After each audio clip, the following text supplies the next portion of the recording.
ये 2047 तक एक विकसित भारत बनाना है, एक भारत श्रेष्ठ भारत बनाना है, भारत को विश्वगुरु बनाना है, तो सबसे पहले सरकार को संविधान लागू करना चाहिए। संविधान मतलब समविधान, एक देश एक विधान, सबके लिए समान विधान। इसका मतलब यह हुआ कि मजहब के आधार पर जो अल्पसंख्यक बहुसंख्यक का कॉन्सेप्ट चल रहा है उसको खत्म कर देना चाहिए। मजहब के आधार पर जो माइनॉरिटी ऑफ एथनिसिटी चल रही है इसको खत्म कर देना चाहिए। मजहब के आधार पर जो माइनॉरिटी कमीशन चल रहा है इसको खत्म कर देना चाहिए। मजहब के आधार पर जो मदरसे चल रहे हैं, मिशनरी स्कूल चल रहे हैं, इनको खत्म कर देना चाहिए।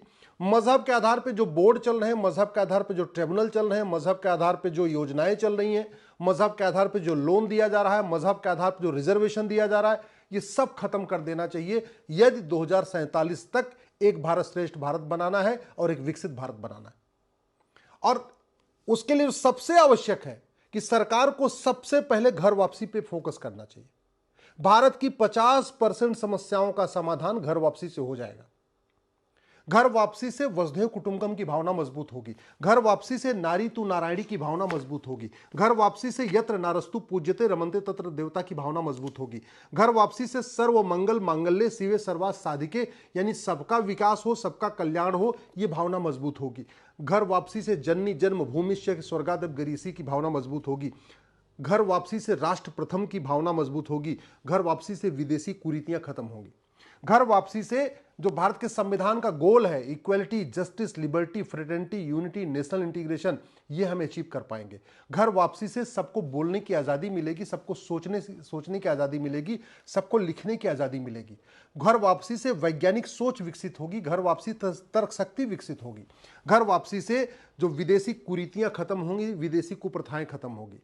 आज भी 75 साल के बाद भी बाल विवाह चल रहा है, बहुविवाह चल रहा है, घूंघट प्रथा चल रही है, पर्दा प्रथा चल रही है, चाची, मामी, बुआ, मौसी से निकाह हो रहा है, चचेरी बहन, ममेरी बहन, फुफेरी बहन, मौसीरी बहन से निकाह हो रहा है। ये विदेशी कुरीतियां हैं। घर वापसी से खत्म हो जाएगी। घर वापसी से विदेशी कुप्रथाएं खत्म होंगी। ये 3 तलाक, हलाला, मुता, मिस्यार, तहर्रुस, तलाके हसन तलाके बाइन, तलाके किनाया, ये सब विदेशी कुरीतियां हैं। घर वापसी अगर हम कराएंगे, ये विदेशी कुरीतियां भी खत्म होंगी, विदेशी कुप्रथाएं भी खत्म होंगी। घर वापसी से लव जिहाद खत्म होगा। घर वापसी से लैंड जिहाद खत्म होगा। घर वापसी से ड्रग जिहाद खत्म होगा। घर वापसी से धर्मांतरण जिहाद खत्म होगा। घर वापसी से घुसपैठ जिहाद खत्म होगा। घर वापसी से जनसंख्या जिहाद खत्म होगा। ऑटोमेटिकली सब लोग हम दो हमारे दो फॉलो करना शुरू कर देंगे। घर वापसी से पत्थरबाजी रुकेगी। घर वापसी से जानवरों पे हिंसा रुकेगी। जो जानवरों की बहुत ज़्यादा हत्या हो रही है उस पर भी कमी आएगी। घर वापसी से गुलामी के नाम अपने आप मिट जाएंगे। आज की डेट में जो वहशी दरिंदों के नाम चल रहे हैं वो क्यों चल रहे हैं? वो इसलिए चल रहे हैं कि एक पक्ष चाहता है कि वह बाबर, हुमायूं, तुगलक, गजनी, गोरी के नाम पे सड़कें चलती रहें, मोहल्ला चलते रहे, गलियां चलती रहें, जिलों के नाम चलते रहें। घर वापसी हो जाएगी, ये सब अपने आप खत्म हो जाएंगे। अभी औरंगजेब की जो कब्र है उसके ऊपर इतना विवाद हो रहा है। घर वापसी करा लीजिए, औरंगजेब की कब्र तोड़ दीजिए, कोई विरोध करने वाला बचेगा ही नहीं। घर वापसी से गुलामी के स्कूल बंद होंगे, गुलामी की सोच बंद होगी, गुलामी का विचार बंद होगा। और घर वापसी से भारत की संस्कृति मजबूत होगी, भारत की परंपरा मजबूत होगी, अपराध कम होगा, पत्थरबाजी कम होगा। घर वापसी से दंगा कम होगा। घर वापसी से नशे का जो इतना बड़ा कारोबार चलता है वो कम होगा। घर वापसी से बहुत बड़ी संख्या में, बहुत बड़े प्रतिशत में अपराध खत्म होगा। इसलिए मैं सरकार से निवेदन करता हूं कि पूरा का पूरा प्रयास घर वापसी पे करिए। घर वापसी कराना केवल समाज का कार्य नहीं है, घर वापसी कराना सरकार का भी कार्य है। आर्टिकल 17 कहता है छुआछूत खत्म होना चाहिए, यानी मानसिक छुआछूत, आध्यात्मिक छुआछूत, बौद्धिक छुआछूत, वैचारिक छुआछूत खत्म होना चाहिए। घर वापसी से खत्म होगा। आर्टिकल 14 कहता है रूल ऑफ लॉ होना चाहिए, equality before law, equal protection of law होना चाहिए। घर वापसी से रूल ऑफ लॉ मजबूत होगा।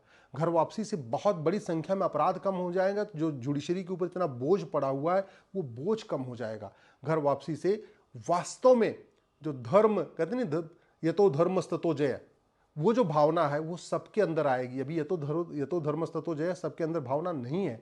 तो अगर संविधान को बचाना है, लोकतंत्र को बचाना है, भारत की परंपराओं को बचाना है, भारत की संस्कृति को बचाना है, तो सरकार को एक लक्ष्य बना के पूरा फोकस करके घर वापसी कराना चाहिए। और वैसे भी चूंकि धर्मांतरण सत्ता के द्वारा किया गया था, धर्मांतरण समाज ने नहीं किया था, धर्मांतरण कराया गया था सत्ता के द्वारा, तलवार का भय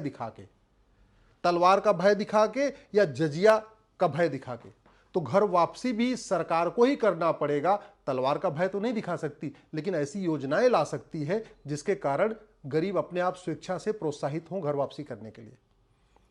घर वापसी क्यों हुई थी? ज्यादातर गरीब क्यों कन्वर्ट हो गए? धर्मांतरण क्यों हुआ था? ज्यादातर गरीब क्यों कन्वर्ट हुए थे? जजिया नहीं दे पा रहे थे। तो सरकार को योजना लानी चाहिए। ये अल्पसंख्यक बहुसंख्यक के नाम पे जो अल्पसंख्यक मंत्रालय चल रहा है और अल्पसंख्यक आयोग चल रहा है, इसके नाम पे जो हजारों करोड़ का बजट जा रहा है, इसको खत्म करके ये सारा बजट संस्कृति मंत्रालय को देना चाहिए। और संस्कृति मंत्रालय का मुख्य लक्ष्य ही होना चाहिए घर वापसी कराना। घर वापसी कराने से संविधान भी बचेगा, सेकुलरिज्म भी बचेगा, गांधीवाद भी मजबूत होगा, समाजवाद भी मजबूत होगा, राष्ट्रवाद भी मजबूत होगा, अम्बेडकरवाद भी मजबूत होगा। अगर घर वापसी नहीं कराएंगे तो ये सब कमजोर होगा। धीरे धीरे ग्रेजुअली धीरे धीरे सब कमजोर होता जाएगा। बहुत सारी समस्याओं का 50% समस्याओं का समाधान घर वापसी है। इसलिए सरकार को, केंद्र सरकार को भी और राज्य सरकार को घर वापसी के लिए संगठित होकर गंभीरता के साथ प्रयास करना चाहिए। बजट एलोकेट करना चाहिए। जो लोग घर वापसी कर रहे हैं उनको मुफ्त में मकान देना चाहिए, उनको मुफ्त में राशन देना चाहिए, उनके लिए कुछ रिजर्वेशन का प्रावधान करना चाहिए, उनके बच्चों की सड़क को मुफ्त शिक्षा देना चाहिए, उनको बच्चों को मुफ्त चिकित्सा देना चाहिए। लेकिन घर वापसी को बहुत तेजी के साथ करने की जरूरत है, क्योंकि इस एक कार्य से बहुत सारी समस्याओं का समाधान हो जाएगा।